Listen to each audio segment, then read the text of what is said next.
Okay, my phone says 6 o'clock, so I'm going to go ahead and call this meeting to order. This is our post-election reorganization meeting. So actually, before I read the statements on the agenda, I just wanted to say congratulations, Steve and Lee, on your re-election yesterday. Pursuant to Governor Baker's March 12th, 2020 order suspending certain provisions of the open meeting law, GL Chapter 30A, subsection 18, and the governor's February 12th, 2022 revised order extending remote participation by all members in a meeting of a public body. This meeting of the Great Barrington Select Board will be conducted via remote participation to the greatest extent possible. Specific information and the general guidelines for remote participation by members of the public and or parties with a right and or requirement to attend this meeting can be found on the town's website at www.townofgb.org. For this meeting, members of the public who wish to listen to the meeting may do so in the following manner. See the instructions at the top of the agenda. No in-person attendance of members of the public will be permitted, but every effort will be made to ensure that the public can adequately access the proceedings in real time via technological means. Pursuant to MGL 7C 30A section 20F, after notifying the chair of the public body, any person may make a video or audio recording of an open session of a meeting of a public body or may transmit the meeting through any medium. At the beginning of the meeting, the chair shall inform all attendees of any such recordings. It looks like we have the Berkshire Edge. The town is recording.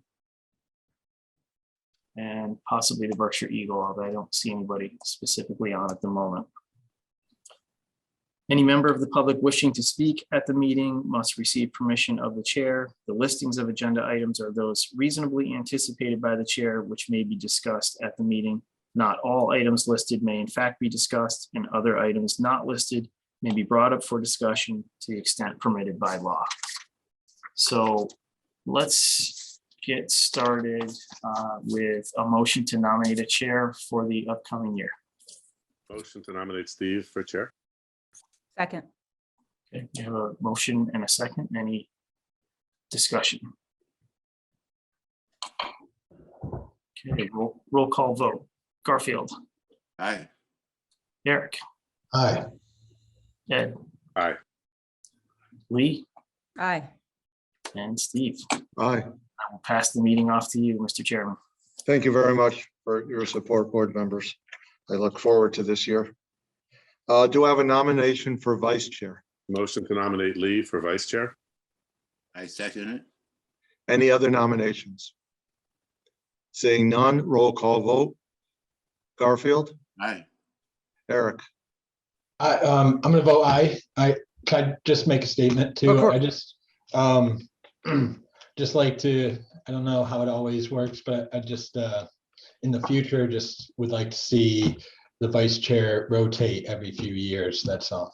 I think it would be helpful for everybody. And you guys do a great job. Glad Lee's vice chair this year. Just throwing that out there. Thank you. Thank you. Lee. Aye. And, I'm sorry.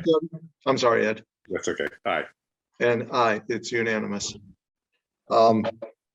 Sometime during the year, Eric, now that you brought that up, and when things calm down a little bit, which maybe will never happen, we have to review our policies and procedures, and that would be the right location to put something in there if we decide to. Okay, thank you. Yep. Okay, I'm going to take a roll call vote, even though we've done this just for this to comply with the law. So Garfield. Aye. Eric. Aye. Ed. I'm here. Lee. Aye. And I'm here. I'm going to read a statement before we go into the minutes. And this is really for members of the public who are here to want to talk about short-term rentals or want to hear us talk about it. At the select board meeting of March 30th, 2022, a conflict of interest question was raised through an anonymous email regarding the board's review and discussion of the proposed short-term rental bylaw. The conflict was described as a financial interest in the subject of short-term rentals for board members who own and live in property that is near other properties that are currently used or listed as short-term rentals on the Airbnb website. The members in question were Ed Abrams, Lee Davis, and me, Steve Bannon. Eric Gabriel previously recused himself from the discussion under the advice of the Ethics Commission. At the March 30th meeting, the board stopped its discussion of the draft bylaw. That town manager then asked town council to review the issue. As part of the review, town council consulted with legal staff at the State Ethics Commission regarding the facts of the situation and how the commission would apply the law to those facts. This week, legal staff at the Ethics Commission informed town council of the commission's determination that board members Abrams and I did not have a conflict, but that board member Davis did.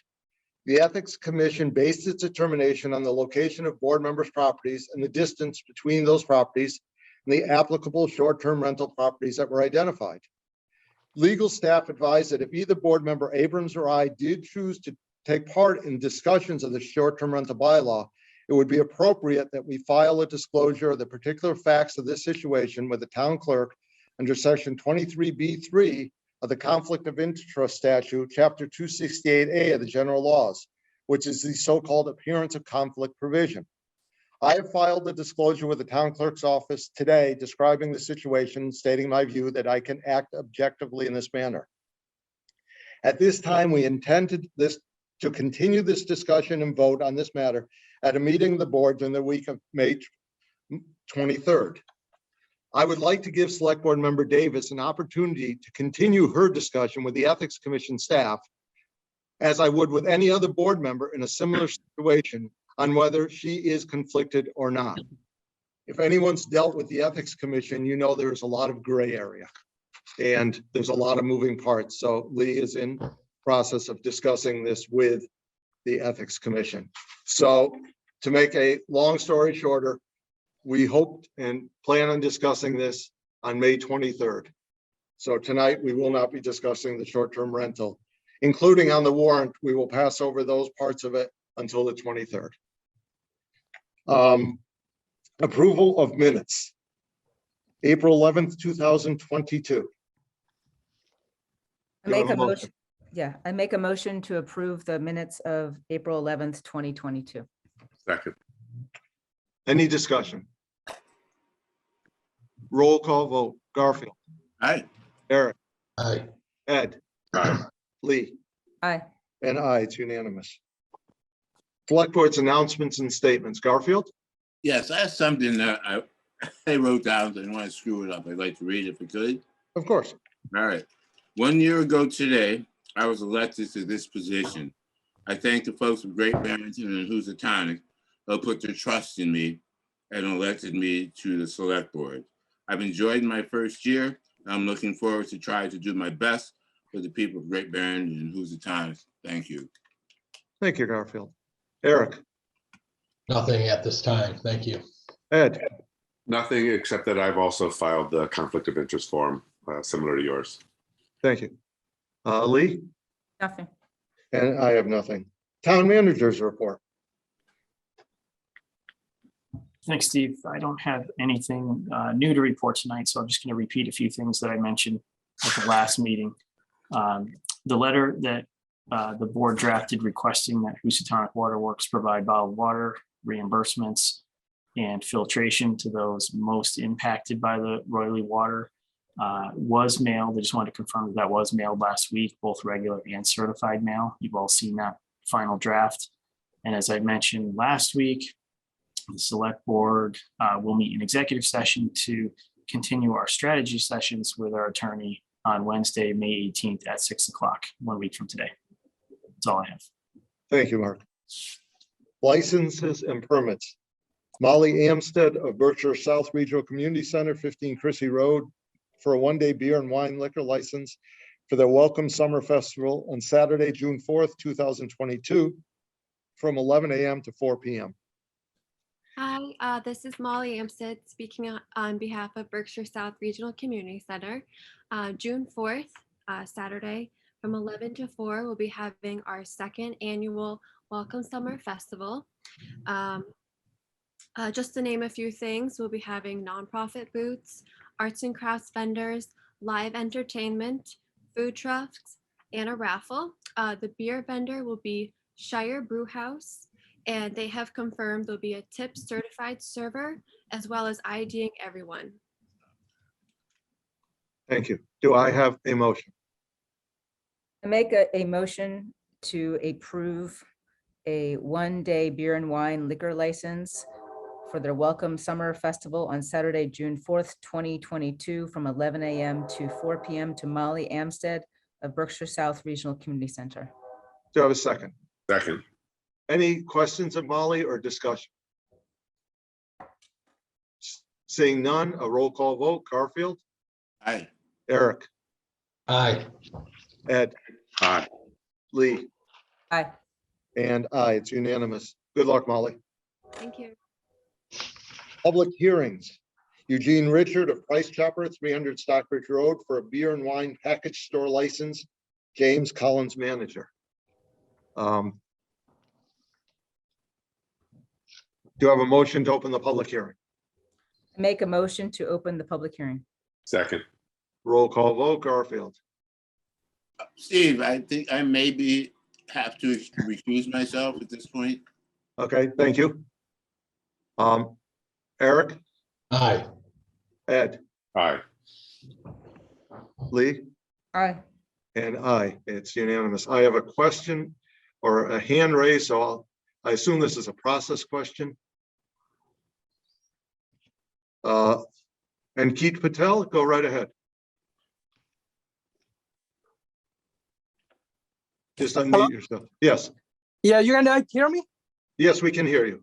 All right, sir. On the 11th April, we applied for our beer and wine license on I-33. That time, like a couple, the representative were like opposite, you know? So how come like beer and wine license get to the supermarket and not the convenience store? We have not voted on this yet. They have a right to apply for this. Yeah, so that's why I want to say it, because they have the like self-scanning system, how small kids gonna be stealing and they can Okay. use. Okay, so there'll be a time for you to speak, but let's Yes. let them make their presentation first. Yeah, sure, go ahead. Okay, thank you. Mr. Collins, would you like to make a presentation?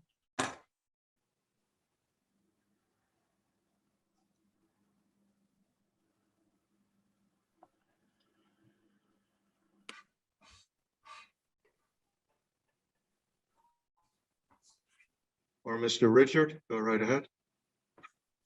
Yeah, I just wanted to let you guys know that we, have operated in other. You're broken up or muted. Could you say that again? Hello. Yes, go right ahead. Hi. Let me start my video. My name is Gene Richard. I'm an attorney representing the applicant Price Chopper Operating Company of Massachusetts, Inc. That is the liquor licensing subsidiary of Price Chopper Supermarkets and Market 32 by Price Chopper. On the call or on this webinar, also with me is Jim Collins, who is the proposed manager. And I believe the design project manager for this project, Tom Lee, is also at least monitoring. Price Chopper is looking to add a selection of wine and beer within the supermarket on Stockbridge Road to further serve its customers and to support a whole store renovation and rebranding. Rebrand to Market 32 by Price Chopper, which is basically their flagship brand and similar to existing Market 32 by Price Chopper stores with liquor licenses located nearby in Lenox, as well as Pittsfield, Worcester, Marlborough, and Sutton within Massachusetts. The Price Chopper supermarket, as I assume everyone knows, is a beautiful facility already, but the plans are to completely renovate, remodel, and become this new brand of Market 32 by Price Chopper. That brand is predicated on improving the shopping experience for Price Chopper customers through broader and more diverse product offerings and exemplary public service, customer service. The renovated store will have an expanded produce department, new offerings in prepared foods and specialty cheeses, as well as meat, seafood, and bakery departments. They really are nice stores when remodeled. New fixtures will showcase expanded specialty and natural organic grocery items. And finally, the new beer and wine department, which we are seeking approval for tonight, will create a one-stop shopping experience for the Market 32 by Price Chopper customers. Our application, of course, includes a floor plan that shows the addition of a wine and beer aisle after the Market 32 renovation. It's basically planned for one aisle of the supermarket, one aisle being both sides of an aisle, toward the center of the store, with beer coolers on one side and non-refrigerated wine displays on the other, and displays in the center of that aisle, or within the aisle, I should say. That beer and wine aisle would cover just over 1,900 square feet within the store, representing, it's about 4% of the entire sales area, including about 65 linear feet for beer sale displays and 182 linear feet for wine, including those fixtures within the aisle. Price Chopper wants the ability to have small displays in other areas of the store, periodic displays, as appropriate to highlight pairings such as cheese or chips and dip for holiday or special events like, say, the Super Bowl. Construction on the remodeling is scheduled to begin on June 6th. So that's coming up in the next few weeks. And it is scheduled to be completed by the end of October, with the grand reopening scheduled for November 8th. The store will remain open throughout all that construction, and in its current hours of 6 a.m. to 11 p.m. All the departments will remain open, although there may be a 1 or 2 day period where a certain department might have to be cordoned off. The way that's done is that all major construction is conducted basically after 7 p.m. and then concludes by 6 a.m. and that's Monday through Thursday. I will say the plans include expanding into 2 adjacent vacant spaces, I believe on either side of the supermarket. And that would increase the supermarket by about 3,200 square feet. Assuming we're successful in obtaining this license, we intend to return and just file an application to include those additional space within the approved premise. Price Chopper has longstanding experience with selling alcoholic beverages in other of its stores in Massachusetts. They currently are licensed in 8 locations. This would be the 9th and final as current law stands. The nearest is Lenox, which is a Market 32 by Price Chopper. Lenox sells all alcohol, but of course this would just be beer and wine. But if you've ever been in that store, that's a very good, basically give you a good idea of what this aisle would look like. Price Chopper has held package store licenses in Massachusetts going back, in total for decades. There are no prior disciplinary actions related to alcohol sales. They've not been charged or They've not sold to minors. There's been no sales to intoxicated individuals. There are many safeguards in place to maintain that record. And briefly, the security measures include tips training for all managers and cashiers, which would be completed prior to commencement of selling alcohol here. Their point of sale systems, the cash registers, require entry of a date from an approved license before any sales can be made. There's no age cutoff. Everyone is carded. Under 21 cashiers are locked out. They can't complete a sale. And the process is that they summon a manager on duty, and that manager does the checkout of the alcohol. There are cameras in the store. The cameras, some of them would be trained on the alcohol aisle. There's a dedicated locked storage in the rear of the store. And during times when alcohol sales are not allowed, just per the hours, the beer and wine aisle would be blocked off with gates on either end. And the registers are programmed to not make sales during those hours. So as mentioned, these safeguards have proven quite effective in practice. In terms of public need, we've experienced, or the Price Chopper has experienced many customers asking when the Great Barrington store would be able to sell alcoholic beverages.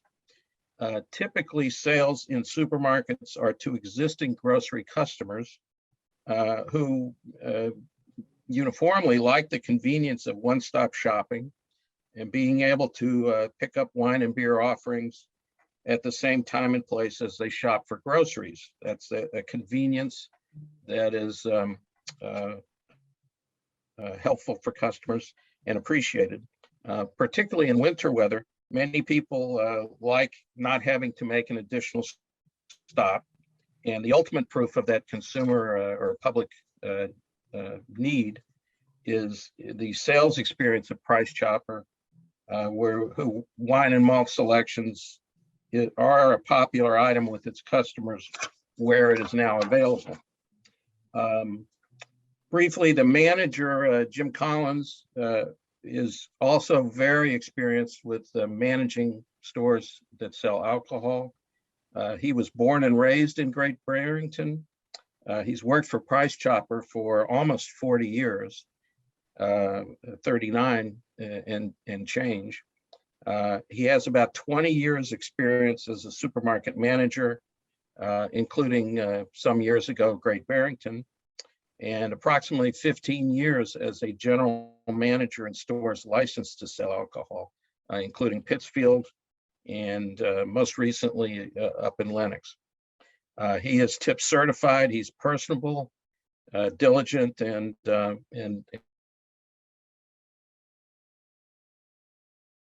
think you froze.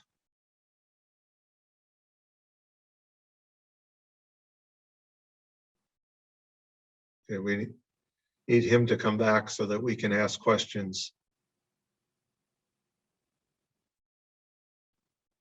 There you are. You froze at the end, Mr. Richard. Oh, I'm sorry. I just said that Mr. Collins and I are available to answer questions, but pending that, I respectfully request that the board approve this license application. Thank you. Do we have questions for either Mr. Collins or Mr. Richard? Yeah, go ahead, Lee.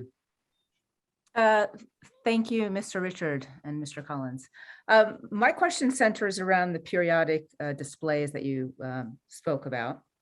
And I remember when Big Y came, and I believe at that time I voiced a concern about these periodic displays. And verbally, I was assured that pretty much everything would stay in the beer and wine aisle and that there wouldn't be alcohol spilling out into the food aisle. And that has not happened. That was not written into the special permit. So I'm not blaming anyone, but I did want to raise that, I have a concern about these periodic displays. And, one concern is that to have it in one aisle, I can see, people coming in and it's convenient. But then, when you're shopping with kids, or maybe you're trying to abstain from alcohol, having, alcohol in your food aisles and, popping up when you're trying to get candy or whatever. I feel that might be, something that we might want to discuss as a board, restricting. And I'm not leaning each way, but it is a concern of mine, the periodic displays. Eric? Yeah, thank you. I don't know if I have any questions per se, but more statements. Do we do that? Yeah, that's fine. So after listening to Richard's statement, I see what they're looking to obtain, and I understand the goal of convenience there.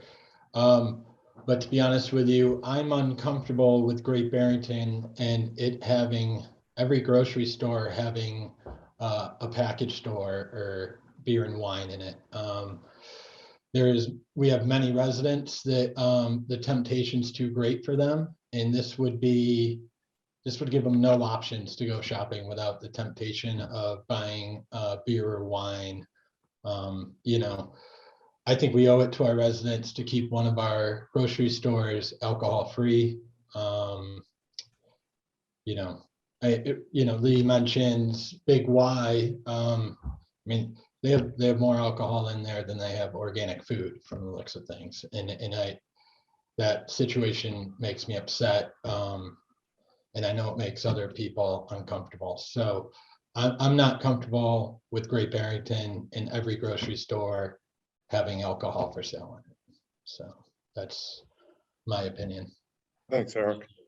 Any other questions or comments? I guess I'll have a question about this self-checkout. How's that work? You said they have if I check out there, and I won't, but with liquor, because I don't drink, but if I did, and you said you enter a date, did you scan your license? Is that how that works? What I was speaking to was the cashier checkouts. The cashiers check each license and then enter that into the point of sale system. In terms of the self checkout, if alcohol is brought to the self checkout aisle or machine, the customer cannot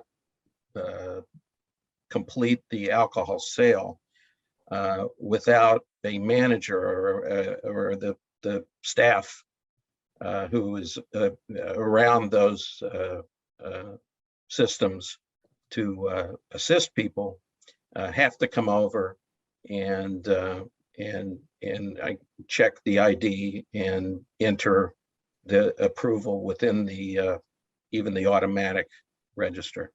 So it in essence turns the automatic registers into a staffed register for alcohol sales. Any other questions from public or board members? Yeah, Lee? Just to speak to Eric's point that, we're kind of aligned in, from what I'm gathering is, hesitancy to make alcohol so freely available. And I am very, empathetic and aware of that. There are people that are trying their hardest to abstain from alcohol and that don't drink alcohol and don't necessarily want it when they go grocery shopping. So my point is around the aisles that are designated. If this was passed and there were these aisles, is this something that if you didn't want to have alcohol in your face, that it wouldn't be kind of front and center? Could it be obstructed a little bit so people could just avoid that section? And if there was a case of not having the periodic displays, is that something that you would be open to? Or I'm just thinking about your thoughts about that. My thoughts, Ms. Davis? Yeah, is this something that, how it's set up with the aisles, is this something that can be easily obscured for people that don't want to really have it in their face, that are trying to just shop? for food and not see alcohol. Well, I would say to that, first of all, meeting competition, of course, is very important for a supermarket. And one reason my client really, the Price Chopper really wants and has gone for this license is that the Big Y is presently licensed, and they're at opposite edges, sides of the town, but that's a real competitive disadvantage to say be the only supermarket in town without a license. So that's not your question, but I would say I mentioned satellite displays that are not within that particular aisle because that is something the Price Chopper would like to do, and we wouldn't do it without mentioning it and getting the approval of the board. But if it's a question of not having a license or not having the satellite displays, I think the answer is pretty clear that the Price Chopper would be amenable if the board so votes, so desires, to keep all the beer and wine within that one aisle, which it's very easy not to go into the aisle if you're shopping. The entire aisle would be beer and wine, and there'd be no reason to go down that if you're a person that does not want, say, your child to be in the aisle or in your cart, or for whatever reason you don't imbibe alcoholic beverages, or you're positively trying to avoid it. You could simply just not go down that aisle. And I would say that there are numbers of package stores in town, and you're going to be, anyone in town is going to be passing those. So you can't avoid alcohol, so to speak, totally, but you could be in the store, and if limited to that aisle, just avoid it that way. Absolutely. Eric, go ahead. And then a couple of people have their hand up. They're now down. So if you do want to speak, okay, Michelle, I'll recognize you and other people in a minute. Go ahead, Eric. Every time I go grocery shopping, I say I'm not going to buy Ben and Jerry's. Yet by the time I'm checking out, it's always in my cart, And then, I think there is multiple other package stores in town. It's different when you're going there to buy dinner. It's an extra stop you got to make. It's not as convenient as you're saying you're trying to make Price Chopper. So that's just my opinion. My mind's kind of already made up on which way I'm going. But that's my point of view on it. Thank you. Thanks, Eric. Michelle LeBear, go right ahead. Michelle LeBear, 70 Division Street, Great Barrington. I'm just a little confused by this conversation that's going on, discussion. If we're talking about not tempting people, then perhaps our grocery store should get out of the lottery ticket business, because gambling is just a serious addiction. So I'm just a little confused by it. Also, I'm confused. I'm not going to say confused. I'm a little taken aback by the hypocrisy here, where right next door to Price Chopper is a pot shop. That parents pulling in and out of Price Chopper, their kids are in the cars, they see the lines there. We have a pot shop on Main Street, Great Barrington, down just a door down from a toy store. Mom and dad are walking by it with their little ones. No one's saying anything. Hey, we go to Manhattan Pizza, we're assaulted by a massive sign saying dispensary. Now, we have a couple treatment centers opening here in Great Barrington. You don't want to talk about temptation, talk about that. So I think it's a little hypocritical, the discussion here with regard to this request. Also, I'm familiar with not only Big Y and Guido's and Price Chopper Market 32s, they do have high security. And I'm not a big fan of alcohol. I don't drink either. But if it's done and it's secure, to be honest with you, when I walk by the aisle up in Lenox, I see it there, but it doesn't really register. I've been behind people in checkout lines in both Big Y and Price Chopper, and they get the 3rd degree as they're checking out. And so, like I said, I don't think that request is really fair. When, like I said, it seems like every 10 feet, we have a marijuana shop. So let's be real here. Thank you. Thank you. Next would be Frederica Siegel. Name and address, please. Thank you.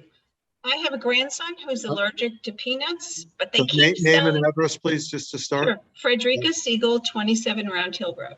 Thank you. I have a grandson who's allergic to peanuts, but they keep selling peanut butter in the store. I myself would like to cut down on carbs, but stores keep selling bread and pasta. We have to control our urges on our own. There's dispensaries everywhere, which I feel is a much bigger consideration. But if the Price Chopper and also the Big Y could contain their alcohol service to the aisle, I think that would be a big improvement. But we can't babysit everybody. Thank you. Thank you. James, just state your full name and address, please. Good afternoon, board. This is James Garzone at 84 North Lane Road. I just pretty much going to repeat what the other two speakers said. Is I think we should be fair. If we allow the Big Y and Guidos to sell, why not Price Chopper? And I've been saying for a while, I feel the dispensaries are inundated in our community. And I think that's a bigger issue than selling wine and beer in an aisle of Price Chopper. If we allow one supermarket, we shouldn't be anti-competitive by not allowing the other one. So that's all I have to say. Thank you. Thank you. Board, what's your wish? Do you want to vote tonight? We can put this. Ed, go ahead. You look like you want to speak. Unmute yourself, Ed, please. Sorry, I just want to clarify something. The pot shops, that decision is a legislative decision made by town meeting. Town meeting set up the zoning where it's allowed. Town meeting chose not to put a limit on the number. The select board doesn't have the ability to limit it. It's just a different question. It's not like we're comparing here in this decision alcohol to marijuana. We don't control where the marijuana stores are. We do have control over the liquor licenses. That's all. Okay, so we have a couple of choices. We could go ahead, Lee.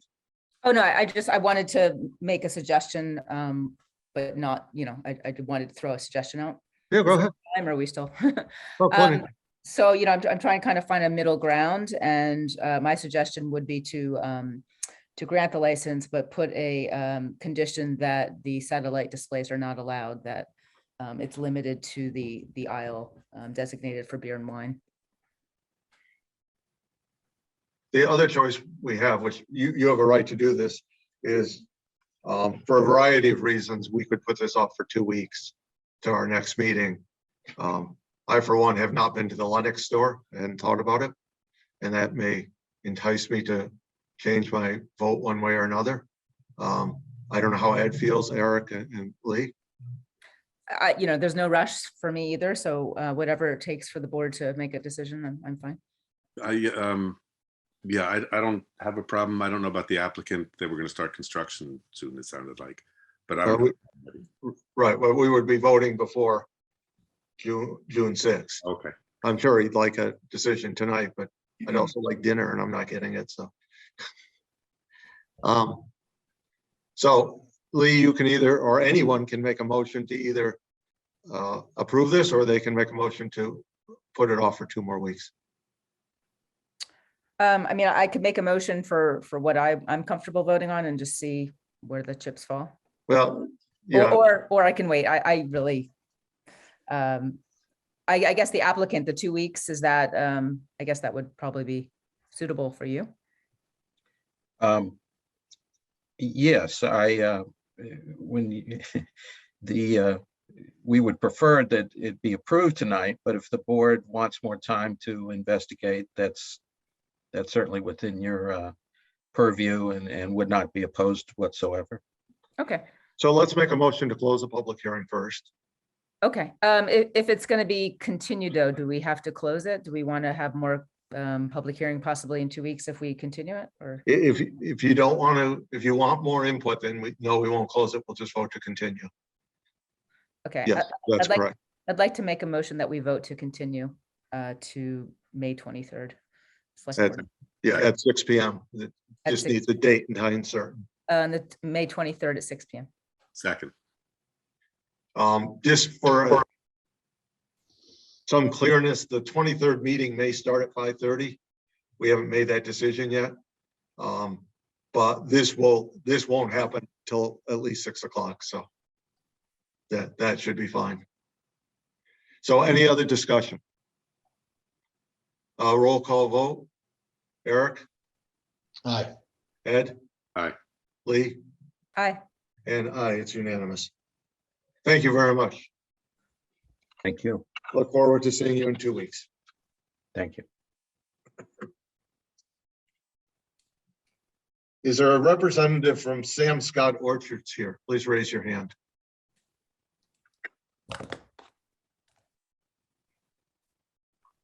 Mark, do you see anyone?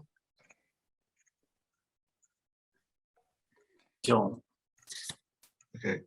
Um, I know it's hard for you to say, Mark. Have we been in touch with them? Yes, they are aware that this was continued and that their approval was limited to the one date that you provided last. Okay, so unless I hear something from board members, I'm passing over this and they will not be able to sell this week at the farmer's market.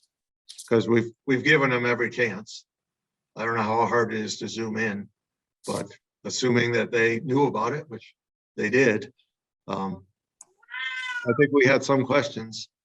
If they show up later in the meeting, Yeah, that's fine. okay, just want to confirm that. Yeah.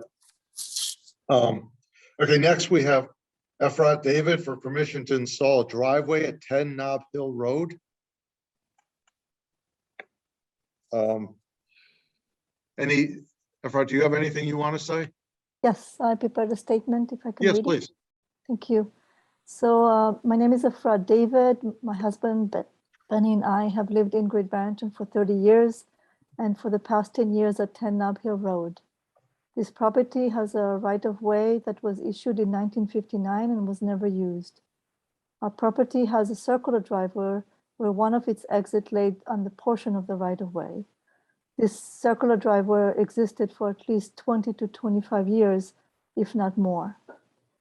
Our neighbors from New Jersey informed us that they want to use the right-of-way on our property to pave a driveway to their back lot where they wish to build a new house. We recognize their rights to use the easement and offered a solution that would work for both parties. However, on March 31st, 22, they informed us of their plan to eliminate our circular driveway and claim one of the exits as theirs. Even though we believe that legally they do not have exclusive right to the right-of-way and are not allowed to eliminate our driveway, a circular driveway, we responded defensively and applied for a permit to move our existing circular driveway away from the easement.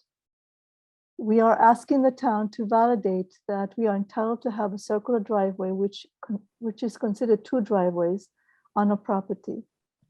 The property on which our neighbors want to build a house does not have any driveway on it, even though it is very feasible to construct a driveway that connects that new house to Nob Hill Lane.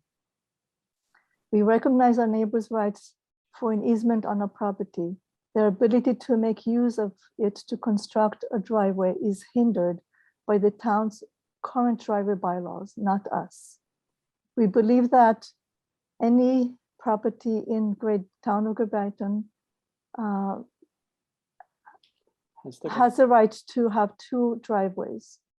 Furthermore, We plan to help the town with its shortage of rental properties by building an apartment above our garage.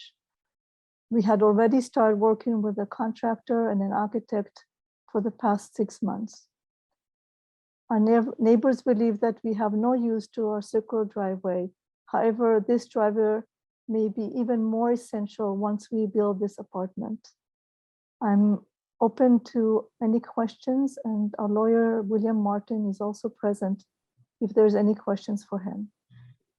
Thank you, Fred. So I've been advised by staff that the board's position here is to deal with a driveway issue. That the civil matter is not in the purview of this board. We're not. So the board can either grant the driveway permit, can make alterations to the application conditions, or can deny it. But we're not here to act as judge and jury about a civil matter. So what's the wish of the board? Ed? I think, yeah, I agree that I think we should go ahead. I do want to say that we do have a limit of true curb cuts for a driveway.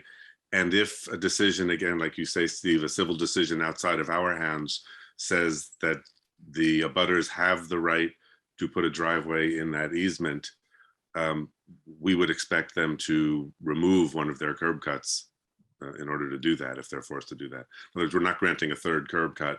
The fact that there are two is not a reason that we're endorsing one or the other.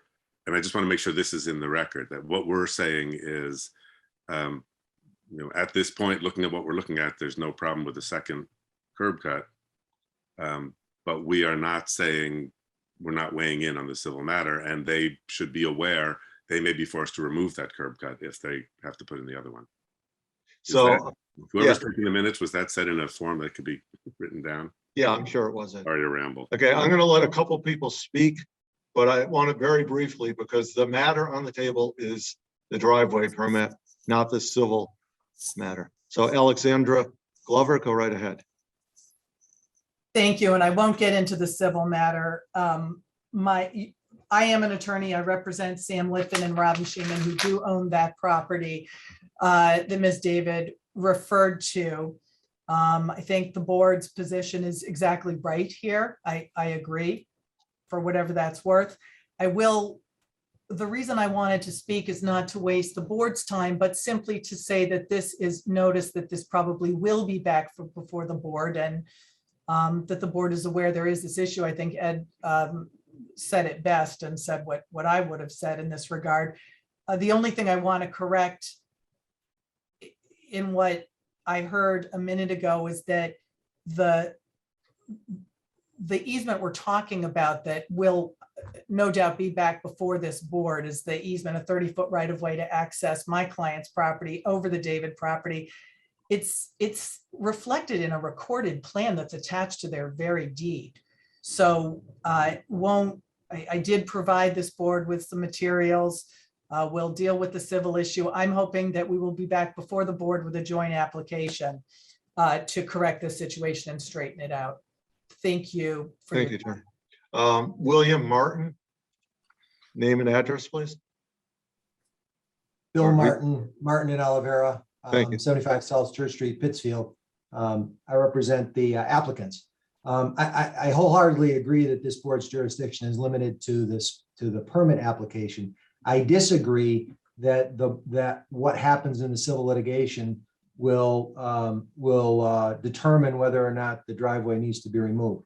There are currently 2 driveways on this property. Whether the zoning bylaw or whether the town's bylaw permits a 3rd driveway is separate and distinct from the party's rights under the easement. And so I think that this should be narrowly focused on my client's desire to relocate the existing leg of the circular driveway. That's it. Any further comment or analysis beyond that is really not within the role of this board. And the court at some point will decide what rights there are to the right of way. As of now, my client's position is the owners of the benefit of the right of way can apply tomorrow to install a driveway over that right of way. Whether the town grants that or not is entirely within the jurisdiction of the town's bylaw and its requirements. The fact of the matter is my clients are doing nothing but moving the driveway from its current location to a different location, and that's the extent of this proceeding. Thank you very much. Yeah, Ms. Glover, very briefly, please, because I'm not getting into a discussion between attorneys. Understood. My only concern here is that they already have, so the Davids already have 2 driveways. It's not permitted. They have an in and an out for this convenience. This permit that they're requesting and what they're asking the board to do is to use the driveway permit like some kind of a sword to now move on and say it's permitted. So the people with the deeded right of way can't use it. And I'm not sure what remedy we're going to seek, assuming the board does grant this, but I would certainly request that the board put off decision on this driveway permit to permit the parties time to at least try to resolve this. And lastly, Ms. David? I don't want Ms. Glover to misrepresent facts. There's no proof that this driveway is not permitted. It's been there for more than 20 years. It's just misrepresent the situation. Okay, I'm going to ask that we, the board make a decision about voting on this. Yeah, may I? Yeah, please go right ahead. This goes to what I said before. I'm a little concerned that, we're now being told to say, no, we didn't say that. In other words, I really want them to be aware we are not granting, we don't have the power to grant a 3rd curb cut. Any decision we make tonight is not weighing in on whether there can be this curb cut we're putting in. At this moment, there can be. But if there is, I want them to understand that if they go ahead and put in that curb cut and there's an order to grant the easement as a driveway, they're gonna have to get rid of one of the curb cuts. And for their attorney to say, we didn't hear that, which is what I think he said, makes me uncomfortable, and I would be more inclined to delay this then. Do I have a motion? I make a motion to grant permission to install a driveway at 10 Nob Hill Road to Efrat David. Do I have a second? For purpose of discussion, second. Okay, let's discuss. I've made my statement, actually. Yes. I guess my only concern that is, if we decide not to do this, isn't it getting into the civil matter? I mean, there's a bylaw that says if this was any other driveway, we would have been done 10 minutes ago. Yeah, we sort of been asked not to put a condition on it. I just want to make it clear, we're not weighing in on this decision.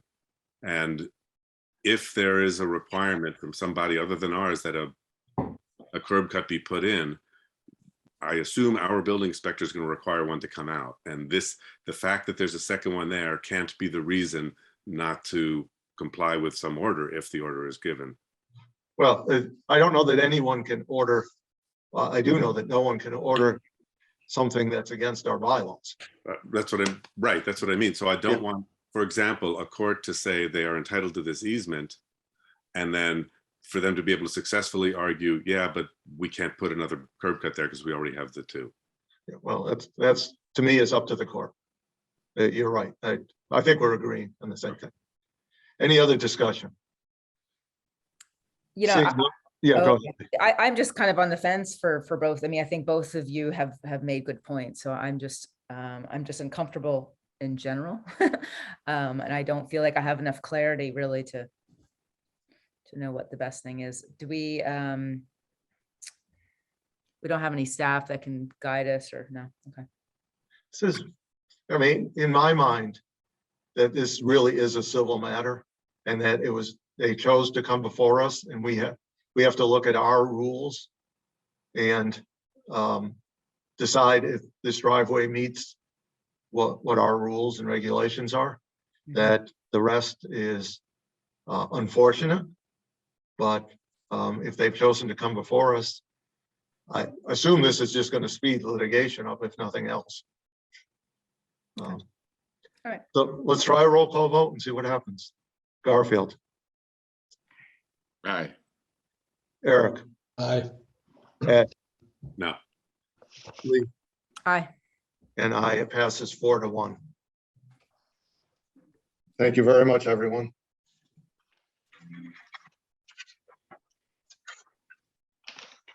Okay, next under new business. Let me just get to that point.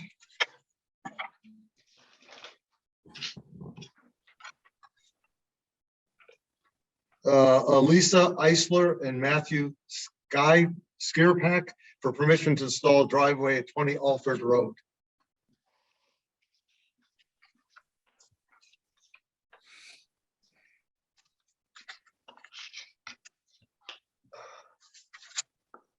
Is anyone on the line? I'm not seeing either of the applicants' names here. It's a board decision. I think Garfield made a pretty compelling argument last time that even if we don't have questions, we won't know that till a meeting. So we can either vote on this if we have no questions, or we can ask the applicant to return on the 23rd. I'm inclined to vote since I have no questions. Anyone else? But I'm inclined to wait till the 20. You muted yourself, Garfield. So I'm inclined to wait until the 23rd until we can speak with the person. As you know, I feel they need to be here. How's everyone else feel? I agree with Garfield. So can I actually agree with Ed, but I'll go along with the majority. Can I have a motion to continue to the 23rd then? I make a motion to continue to May 23rd. The business of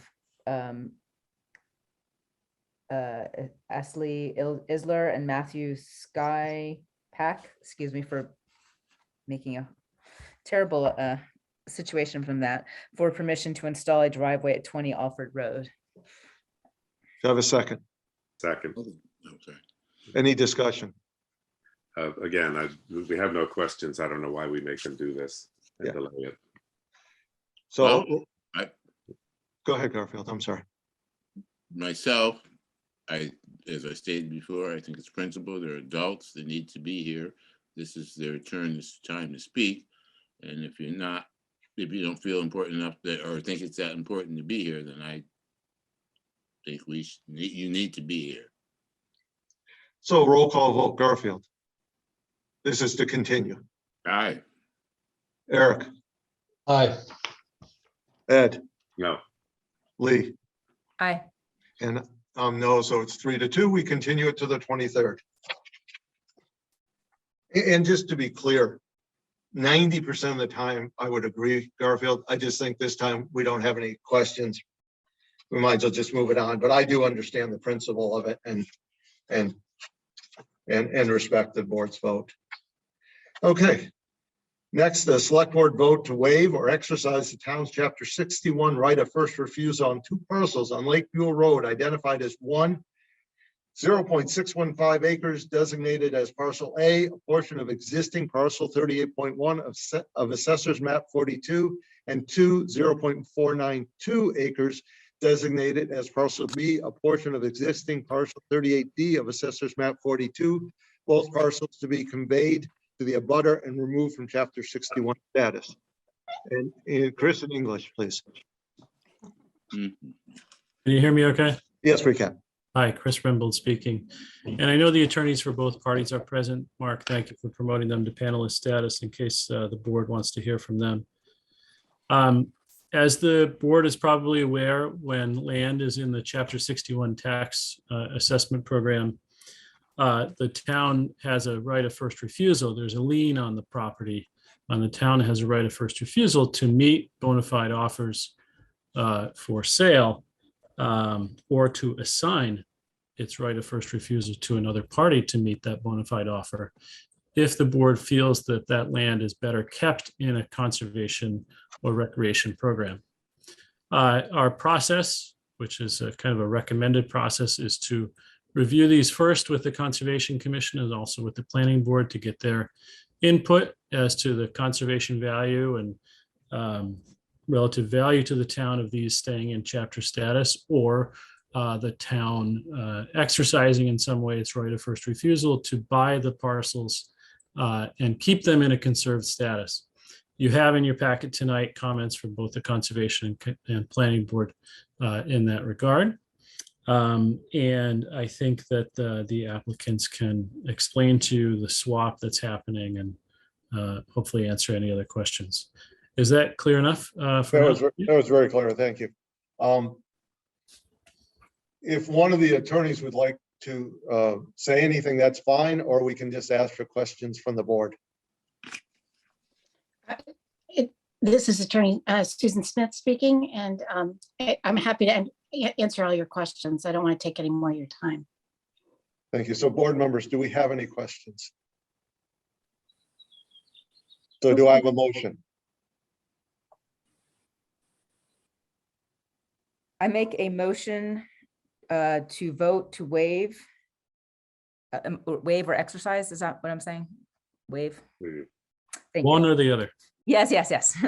Make a motion to waive the town's chapter 61 right of first refusal on 2 parcels of Lake Buell Road identified as 0.615 acres designated as parcel A portion of existing parcel 38.1 of assessors map 42, and 0.492 acres designated as parcel B, a portion of existing parcel 38D of assessors map 42. Both parcels to be conveyed to the abutter and removed from chapter 161 status. Second. Any discussion or questions? Seeing none, roll call. Garfield. Did we have a second? Of course, yes, we did. Oh, good, thanks. We had a motion by Lee, a second by Ed. Thanks. I said aye. Thank you for keeping me honest, attorney. Eric. Aye. Ed. Aye. Lee. Aye. And I. It's unanimous. Thank you Thank you very so much. much. Thank you. Thanks very much. Okay. Board members, you'll see that right of first refusal waiver in your signature folder. Thank you, Chris. So the next one is review and approve the 2022 annual town meeting warrant. There's a number of ways we can do this. Nothing on this is a surprise to us. We've either discussed all of them or some of them are zoning. So what we're going to review and approve tonight, and you'll see on it that we already have a recommendation on it, both us and the finance committee. So there's 2 ways we can do this, and it's really up to the board. One is to go through each article, or the other is to approve it all together, except, let me just get organized here, except for number 29, 30, 31, and 32, which are short-term rental, and we would theoretically do that on the 23rd. We're not doing short-term rental right now, but to approve, review and approve the warrant for all the other articles. It's up to the board. If you want to go through each one, we can. It's tedious, not to give my opinion, since we've already talked about it at numerous meetings in weather that wasn't as nice as this in the middle of winter. We can do that if there's questions or comments, or we can do it. We can do 1 through 28 and 33 and be done with it. Either way. Steve, may I ask a question? Yeah, of course. Or just point something out, just for transparency's sake. I just wanted to mention that we did make 3 budget adjustments since the select board last met to approve the budget. Those adjustments were reviewed and approved by the finance committee, but I think we should review those quickly. You're right, Mark, and I forgot. I was on the finance committee meeting, so I forgot that that wasn't reviewed by the select board. So why don't you review those 3, or Sue, now, so that we're up to date. Thank you. Okay, so I'm going to let Sue take the lead on this one. Okay, great. Thanks, Mark. Good evening, everyone. For those of you that were not at the Finance Committee meeting on April 19th, we presented 3 changes that occurred well after the public hearing when we preliminary approved the budget. The largest change was an increase to the special article, and it's your Article number 11 for the out-of-district tuition and transportation. On March 31st, we were notified of 4 additional Great Barrington students that would be attending the vocational program at Taconic High School. At the time we presented the budget, we only knew of 1 student who was going into, I believe, her 3rd or 4th year. And we budgeted accordingly for 1 student. We now have an additional 4 students. So we have asked for an increase. We're presenting the article at 250,000. The original was for 70,000 for 1 student. So as a process matter for the board, there's actually 2 votes that need to be taken on these. One is, it says recommended by the Finance Committee and Select Board. That's actually, we recommended the previous number. So we would have to recommend this. And then subsequently, we would approve the warrant. So there's actually a 2-step process for these changes. So I'd like to do them one at a time because they are separate and distinct. And there's no assurance that we're going to agree on all 4 of them and just say yes. So let's do one at a time. So I would look for a motion to recommend to the town meeting Article 11. I make a motion to recommend to town meeting Article 11. Do I have a second? Second. Is there discussion or questions of Sue, Mark, or Chris? Seeing none. Garfield? Aye. Eric? I'm sorry, Eric, I didn't hear you. Aye. Thank you. Ed? Aye. Lee? Aye. And aye. So the recommendation is correct on there now. So thank you, Sue. Let's go to the next one. Great. Article 4, the town operating budget. At the April 19th meeting, Chief Berger presented a request for an increase to his fire department operating budget of $6,500. He was notified by the Great Barrington Fire District on April 6th that they were having a 5% increase in water rates and a 10% increase to hydrant rentals. Prior to this, he was advised that there would be no increase for fiscal 23 and had prepared his budget accordingly. So the Finance Committee recommended to increase his budget $6,500. Do I have a motion? I make a motion to recommend Article 4 to town meeting. Second. Discussion or questions? Seeing none, roll call. Garfield? Aye. Eric? Aye. Ed? Aye. Lee? Aye. And aye. It's unanimous. Thank you. Go right ahead, Sue. Great, thank you. And the last item is Article 5, the capital budget for the general fund. I don't have the article right in front of me, but the item for the highway truck when was first presented was inadvertently, there was an oversight and they admitted the snow fighter package as part of the truck. So there's an increase of $70,000 to that particular item. The original was $100,900, and it is now increased to $170,900. Do I have a motion? I make a motion to recommend Article 5 to town meeting. Second. Discussion or questions? Roll call vote. Garfield? Aye. Excuse me. Eric? Aye. Ed? Aye. Lee? Aye. And aye. It's unanimous. Is that all of them, Sue? That is it. Okay, perfect. Thank you. So thank you very much, Sue. So Great, thank you.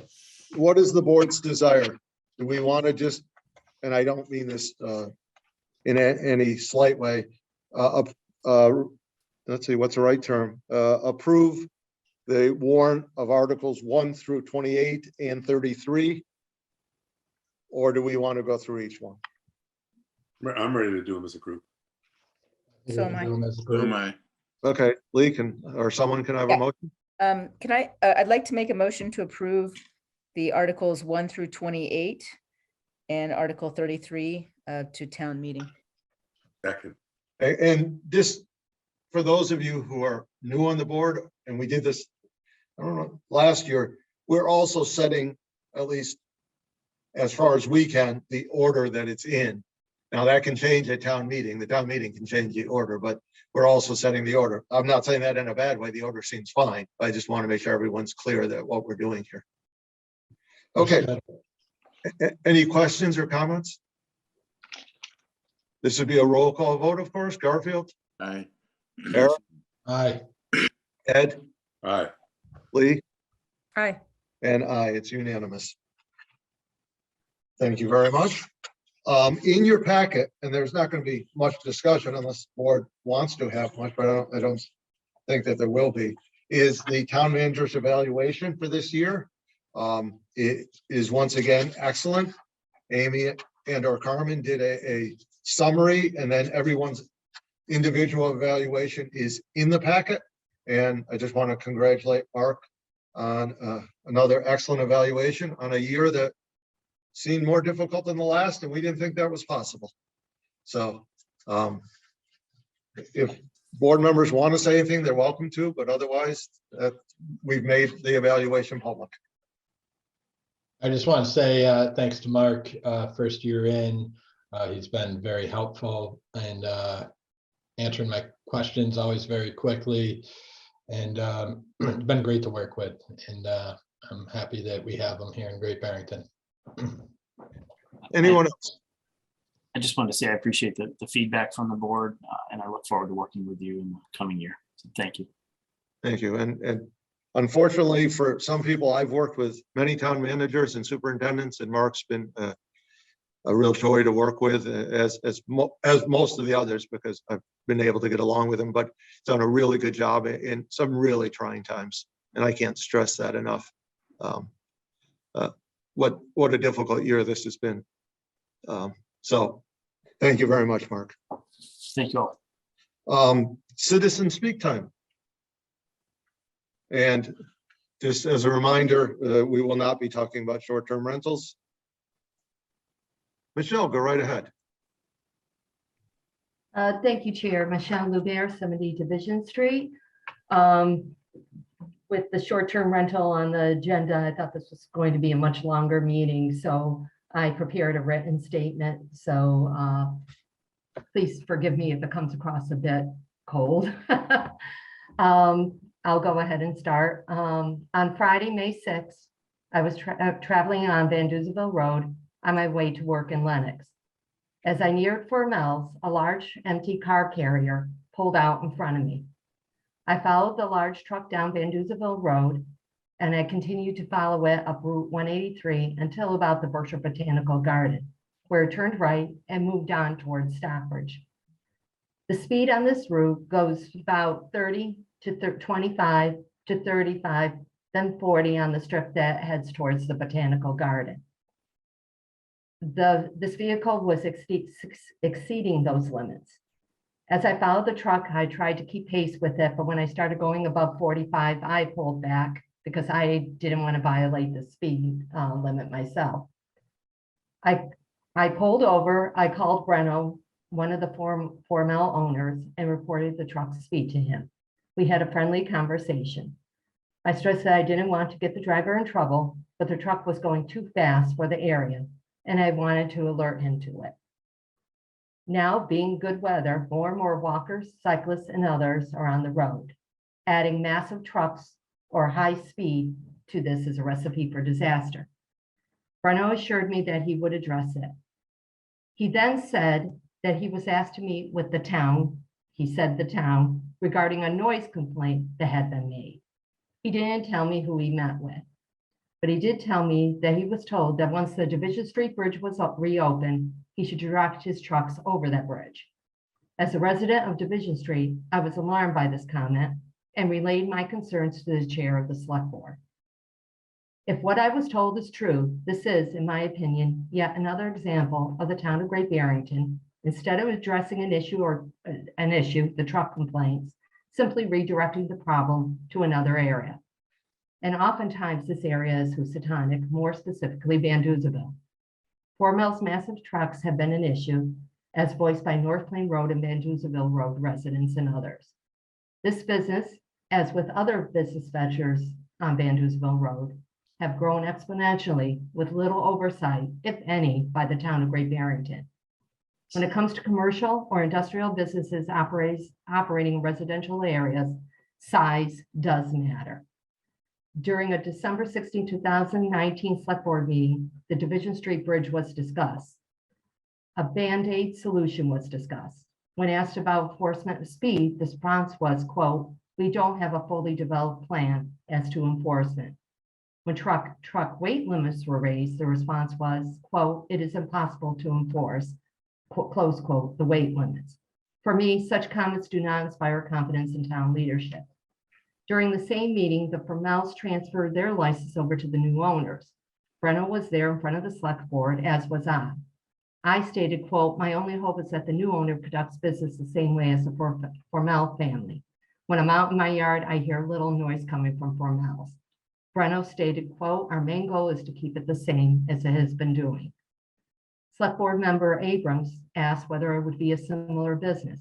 Brenna replied, "Exactly, yes." Select Board member Davis asked if there were any thoughts as to expansion. Brenna stated would be kept the same business because, quote, "For us, it's good enough." He then added, quote, "Our goal is to maintain the same." The Select Board supported the transfer of the license, but the business is not the same. The business is much, much larger. And of course, the massive truck fleet dwarfs what was there before. And now Formel trucks are being directed over Division Street Bridge, and Division Street is a highly residential neighborhood. Over the last few years, at least 3 new families with children have moved into this neighborhood. And there are also 3 small businesses on the street: a new bed and breakfast, the Guthrie Center, and Taft Farms. Here, guests and customers who are not familiar with Division Street's increased traffic flow could be at risk. And please note that Formel's isn't the only business on Van Duzenville Road that has large trucks. There's a trash hauling business, gas business, and gravel business as well. Not to mention a large railroad project that is using this residential neighborhood as a staging area. And another warehouse is being built on Van Duzenville Road that could also bring additional traffic. In years past, speed and traffic on Division Street have always been a concern, along with overweighted trucks traveling the bridge. Back in 2018, I communicated with the police chief and DPW superintendent regarding this. I simply requested slow children signs, a simple request. The email response I received was, quote, "It is my opinion and the opinion of the police chief that slow children signage would not be appropriate at that particular location." When I asked for clarification, I was told, quote, "It's because of the lack of population density and children," close quote. Michelle, can you just wrap up? Yeah, safety Thank on Division Street, children's safety is based on density. This is unacceptable. In closing, and in my opinion, I am seeing once again that the undesirable is being directed to the gateway of Housatonic, which is Van Duzenville. In a way, I feel that someone could be taking a red pen and circling it and saying, let's just dump it here. And to be honest, I'm tired of it. Better consideration of businesses when a location is proposed in a residential area is required, along with that follow-up. In other words, is that business doing what it should be doing? Better enforcement, a classic issue, if not failure, in Great Barrington is needed. Whether it's short-term rentals or truck traffic, our town's ability to enforce the regulation and bylaws it creates must be greatly improved. In closing, I ask this: please respect and protect all residential areas. Shouldn't all residents be able to enjoy their homes and yards, not just those residents in certain areas of our town? If Great Barrington leaders don't start respecting residential areas and neighborhoods and continue to allow inappropriate businesses or business activities to overrun our neighborhoods, it is only a matter of time before another petition is being circulated, or worse, a tragedy happens. Thank you. Thank you, Michelle. Anyone else? Thank you for your time. Thank you, Michelle. Seeing no other hands up, I thought there was one, but then none up now. Select board time. Garfield. Yes, please. The senior tax deferral will be on the warrant this year. And I wanted to make it clear at the time when we spoke about the monies of $40,000 and the interest at 5%, I thought it was too high. I've now come to learn that I think even banks are charging 5%. And I think that's acceptable. I wanted to make that clear that I'm good with that. Thank you, Garfield. Eric, Nothing at this time. Thank you. Ed, Nothing. Lee, A big shout out to the DPW for their beautiful painting of the rainbow crosswalks, and to Mark for getting the initiative off the ground. Last year, I think last year was the first year, correct? But they look great, and it was wonderful to see them out striping the crosswalks again. So thank you to everyone involved. It's our third year. Okay, I missed 2 years somehow. Thank you. I just want to thank all the voters that came out. It's hard to get excited about voting for uncontested ballot, but it's important to vote, and people saw that, and we had a turnout that I expected, but I really want to thank the people who took the time to vote. That is very important. Media time.